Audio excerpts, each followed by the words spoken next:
Hi, this is Vince Reilly, the internet's non-genre music nerd. Some time ago, a neighbour lent me the CD No Deal by the Belgian singer Melanie De Biasio, and I've taken great interest in her ever since. The problem I have with jazz is when it sounds like jazz, and one could label No Deal as jazz. But for me, there are too many influences from indie rock and contemporary classical to pigeonhole it so easily. Her next album, Lilies, was even more fused and far more experimental, and her latest release, Il Viaggio, meaning travel in Italian, has really pushed the boat out. It's actually a double CD. The first, Lay Your Ear to the Rail, is an idea I've currently been working on myself, a collection of ambient songs. They're invariably slow, and the attention is less on melody than textures produced by a great variety of sound sources, including guitars, synths and samples.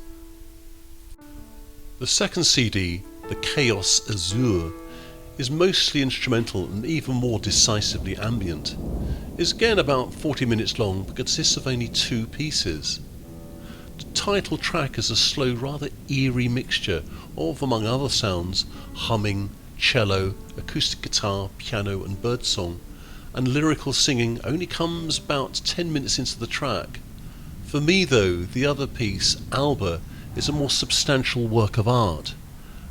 Again, there are birdsong and humming, but what dominates the piece is a treated flute playing only two notes. Paul Gauguin once said of Claude Monet, "Monet is just an eye, but what an eye." The same could be said of these two notes, but what two notes? As a musician and music recorder myself, I've almost no interest in virtuosity, but in placing the right note in the right place at the right time. What I find most impressive here is that De Biasio physically plays these notes repeatedly, so each phrase is slightly different, making the work wonderfully rich and organic. What's most impressive of Il Viaggio as a whole is her enormous shift in direction, and let me be perfectly clear about this, she doesn't give a flying fuck what people think. Wanting her to return to jazz would be like Radio to go back to the grungy rock sound of their first three albums.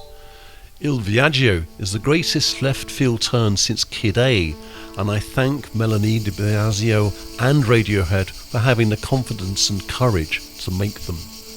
I thank you for listening, welcome any comments, and Melanie De Biasio's Il Viaggio. Lay your ear to the rail. The track ends with